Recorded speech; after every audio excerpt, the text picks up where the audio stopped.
Bueno, muy buenas tardes. Nosotros nos corresponde el tema de displasia de cadera. El grupo está compuesto por Laura Fernanda Fuquene, Marshall Flores, Sergio Bancaviria, María Paula Navas y quien les habla, Laura Daniela Zanabria.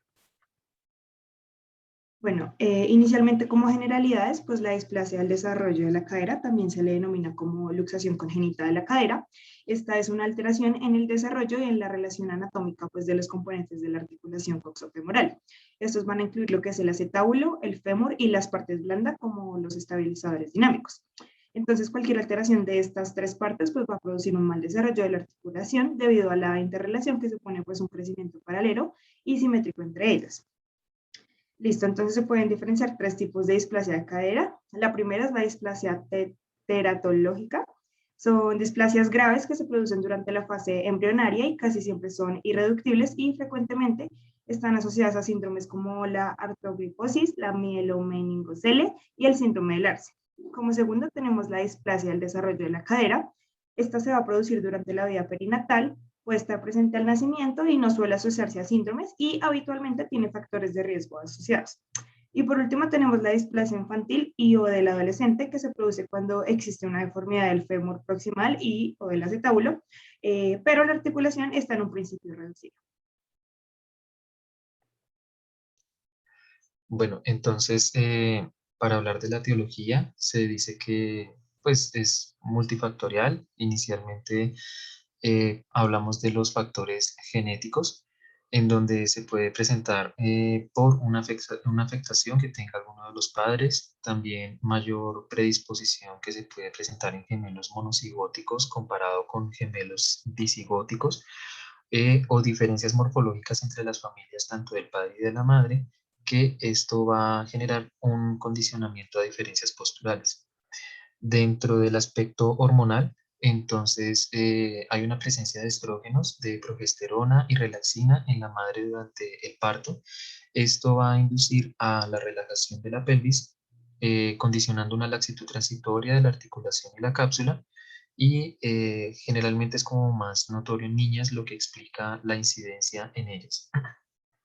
Eh, Se puede hablar entonces también de los aspectos mecánicos, que básicamente es una restricción del espacio intrauterino en el último trimestre de gestación. Ya dentro de, bueno, en el segundo aspecto mecánico también están las madres primerizas, en donde se da una dificultad de movimientos fetales por los músculos abdominales y del útero.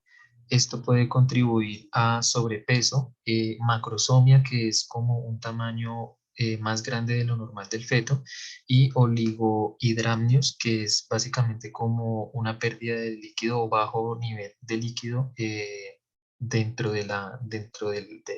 al momento del parto.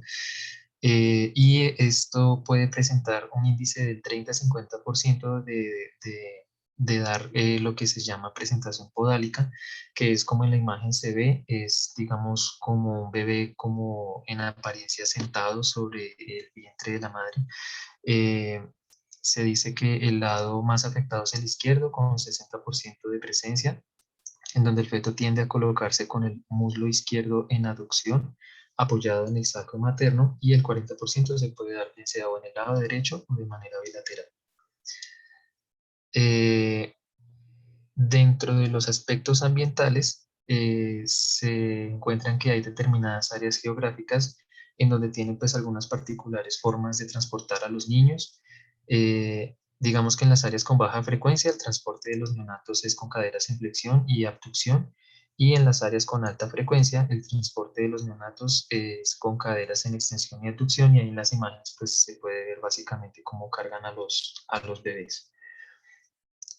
Eh, y está finalmente pues otros factores que puede ser la edad materna avanzada, mujeres entre 30 a 34 años que pueden presentar más riesgo que las madres menores de 20 años, y partos postérmino mayores a 40 semanas, en donde también se puede dar una disminución del espacio intrauterino y por ende una restricción del movimiento de cadera.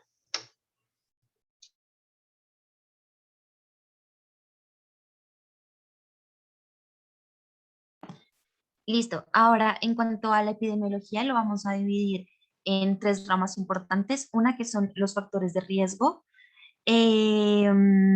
otra, la incidencia que esta tiene, y también vamos a contemplar una de las mayores prevalencias que presenta esta patología. Entonces, usualmente es más, tiene unos factores de riesgo. Uno son los factores de predisposición, son los factores predisponentes, que en primera instancia tenemos el factor de ser mujer, como ya le explicó Sergio. Este tiene un 75.6% de los casos en el que pues nace una mujer, tiene una displasia de cadera. En segunda instancia tenemos que sea madre primeriza. También tenemos que haya un embarazo de gemelos. Esto también puede generar que haya una displasia de cadera debido al poco espacio que van a tener dentro del útero. Y también tenemos que el parto esté dado en una presentación podálica con un 29.7% de los casos. Tenemos factores hereditarios como lo son los defectos oscilantes en el borde del acetábulo, donde en el fondo acetabular se describe la presencia de una cresta que da pues como las dos cavidades dentro del acetábulo y eh, como tal no permite que la cabeza del fémur pues se pueda colocar de la forma indicada y tenemos una laxitud capsular donde la cápsula está demasiado laxa y pues en la cabeza del fémur se va a salir. Tenemos también que una de las mayores prevalencias para esta enfermedad son que sean de raza blanca, con casi un 33.5% de los casos, y la incidencia que presenta esta patología es que puede variar de 1 sobre 10.000 recién nacidos vivos hasta el 6% de la población total. La relación mujeres-hombre quiere decir también que vamos a tener por cada hombre que nace, 4 mujeres tienen displasia de cadera. Y por último, es importante contemplar que la bilateralidad de esta patología se presenta en el 50% de los casos y el resto va a ser unilateral, pero en este caso la mayor prevalencia la lleva la cadera izquierda.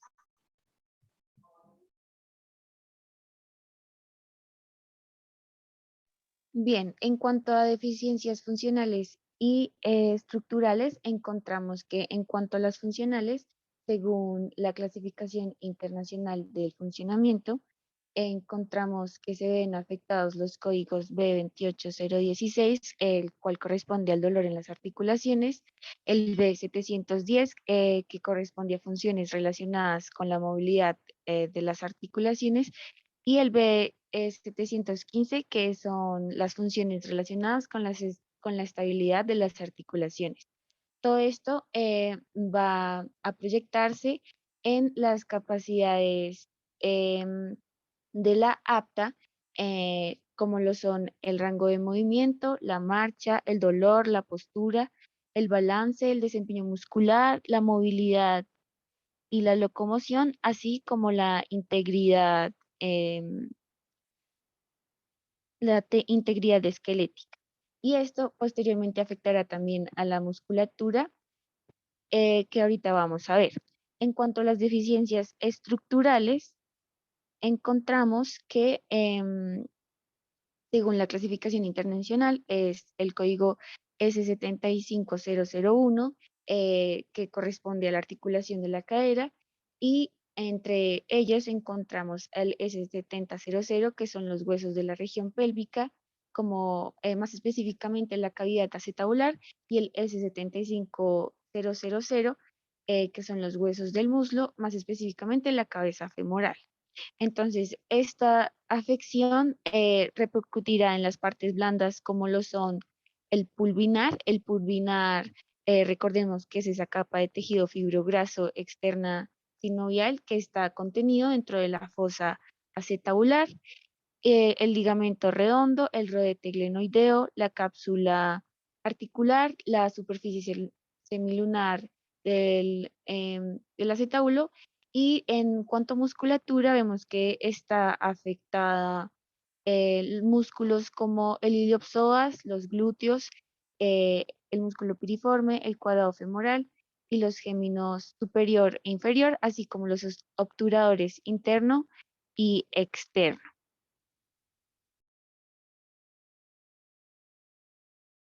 Bueno, y finalmente, pues para hablarles un poquito del tratamiento fisioterapéutico, les traemos un artículo que es un artículo de caso que se denomina Developmental Dysplasia of the Hip, a Case Study. Bueno, esto fue un estudio que se realizó en el año 2016. Esto fue realizado en la Universidad de North de Dakota y nos habla de un caso puntual de una niña de 16 años quien vive con su madre, su padrastro y su medio hermano. Ella se encuentra cursando 10º grado y trabaja pues, tiempo parcial dentro de una convenience store, alrededor de 15 a 20 horas semanales. La paciente fue diagnosticada inicialmente con depresión y pues se le suministró el medicamento de sertratina para estar pues por la afección de la depresión. Se declara que la paciente no es fumadora, no está expuesta a ningún riesgo de humo y pues informa que no consume alcohol. Dentro del caso, pues nos hacen referencia que la paciente no utiliza dispositivos de asistencia dentro pues, de su vida diaria. Vive en la casa con su familia, en un apartamento en el segundo piso, el cual no tiene ascensor. Dentro de los antecedentes y la anamnesis que se le realiza a la paciente, pues se denomina que ella tiene una talla de 1,67, pesa 59 kilogramos y pues tiene un índice de masa de 20,9. La paciente informa que pues no era muy físicamente activa, no participa, digamos que dentro de los deportes o realiza actividades extracurriculares, a diferencia de trabajar en la tienda. Los antecedentes de la paciente, dentro de los familiares encontramos que por el lado materno su abuelo fue diagnosticada a los 30 años con una artritis. Dentro de los miembros de su familia, pues varios tuvieron reemplazo de cadera alrededor de los 50 años y la paciente pues no tiene antecedentes de cirugías u otras comorbilidades médicas. Ella refiere en el motivo de consulta una vez pasa por fisioterapia, primero por un dolor bilateral a nivel de las caderas. El dolor pues informa que empieza durante y pues aproximadamente un mes atrás, por el cual pues ella consulta anteriormente a su médico tratante de la APS. El dolor comienza de repente y pues no tiene ningún mecanismo de lesión asociado y el dolor está en ambas caderas, pero este se incrementa en la derecha. Esas manifestaciones se dan cuando ya practica de pronto alguna actividad física, pues obviamente la paciente no informa que percibe un cambio en su marcha em, dentro de la vista inicial que se le realiza. Sin embargo, pues siente que muchas veces camina en forma de pingüino como lo manifiesta. Dentro de los estudios que se le realizan iniciales está una radiografía bilateral de las caderas, un hemograma completo, la sedimentación globular y el factor de RH y anticuerpos, donde se encuentran altos niveles de monocitos. Dentro de los rayos X pues, se puede ver que las caderas pues, no están fracturadas ni dislocadas, pero sí hay em, prueba de ANA pues, positivo y posiblemente pues, un indicativo de una artritis juvenil. Posterior a eso, pues se le hace un seguimiento donde pues nuevamente un mes después vuelve a su médico tratante y ella informa que su cadera pues el dolor de la cadera empieza a empeorar y pues que a veces siente que se sale del lugar. También manifiesta que el dolor aumenta con las actividades y que ni el reposo, ni el hielo, ni los medicamentos que consume le alivian el dolor. Por lo tanto, pues le mandan a realizar una resonancia magnética donde podemos, como en la imagen vemos, hay derrames articulares, bilaterales que a veces no son específicos y pues no hay evidencia como tal de un edema doloroso a nivel de médula, pero sí hay una evidencia de una necrosis avascular, que es lo que vemos en el círculo rojo. No hay presencia de bursitis trocantérica y no hay evidencia de tendinopatía en la inserción glútea. Sin embargo, también dentro de los rayos X que se le practican, pues vemos que hay una leve displasia de cadera, entonces aquí vemos como la asimetría que hay entre las dos caderas y pues no hay una rotura definida pues a nivel del labrum que se identifique. Entonces, como vemos en las imágenes, básicamente la sensación que ella siente cuando se desencaja es por esta osificación que se realiza a nivel de la cadera y vemos cómo puede generar una discrepancia. Posteriormente a esto se realiza una evaluación y se obtienen unos resultados. Entonces, la paciente pues ya es remitida al servicio de ortopedia, donde se le realizan exámenes de revisión del rango articular y se encuentra que la rotación interna de cadera está gravemente limitada, al igual que la rotación externa, donde se ve que este es excesivo. Se ve un pinzamiento acetabular femoral y una retroversión femoral en ambas caderas. El médico, pues ortopedista tratante, concluye que hay un desgarro en el labrum anterosuperior, puntualmente en la cadera izquierda. Este pues se ve afectado y pues contrastado con la interpretación inicial de la resonancia magnética que vimos anteriormente. Es remitida al servicio de fisioterapia, donde la paciente pues llega acompañada de su madre. En el examen inicial pues se le hace todo el proceso de anamnesis para poder conocer de antemano todos los antecedentes y la condición inicial con la que llega la paciente. Ellas, pues primero se le solicita que debe sentarse en una postura erguida y se observa que la pelvis tiene una rotación posterior. Como vemos en la imagen, pues una retroversión de la cadera. Durante pues la llegada al servicio de fisioterapia, pues nos observan grandes desviaciones en la marcha. Sin embargo, pues sí se ve una ligera rotación externa bilateral durante la fase del despegue e inicial y pues balanceado también de la marcha. Como vemos en la imagen, pues de acuerdo también a las imágenes diagnósticas, pues vamos a ver que hay una cadera que está mucho más elevada que la otra, producto de esta osificación que se realiza a nivel de las caderas y del acetábulo. Se obtienen, digamos, estos valores a nivel del rango articular, entonces pues vemos que en las dos extremidades se realiza de forma bilateral y también para poder corroborar eso se realizan pruebas manuales para poder corroborar en los patrones de flexión, extensión, abducción, aducción, rotación interna y externa. La paciente pues manifiesta tener sensibilidad al tacto en la cara anterior y en la cara lateral de las caderas de forma bilateral. Es un síntoma que es principal en la parte anterior y pues la paciente está alerta, orientada en espacio y tiempo y pues sigue instrucciones adecuadas para poder realizar exámenes diagnósticos como SFAVER, OVER y los diagnósticos de cadera. En la patología, pues que se llega a una conclusión inicial es que está localizada a nivel de cadera y pues puede ser resultado de esa artritis o pinzamiento producto de la retroversión del desgarro del labrum. La paciente demuestra pues limitaciones tanto en sus actividades de la vida diaria como en la escuela y en otras actividades como en su clase de gimnasia, incluso en su área laboral. También manifiesta que presenta dolor a la hora de estar de pie o cargar muchos objetos pesados dentro de un rango de tiempo mayor y al caminar de pronto como un paso más rápido y estar de pie. Esto nos lleva a pensar que hay una displasia del desarrollo bilateral de cadera femoral que se encuentra bilateral y ese pinzamiento acetabular que pues puede llevar a ese posible desgarro y afectación del labrum.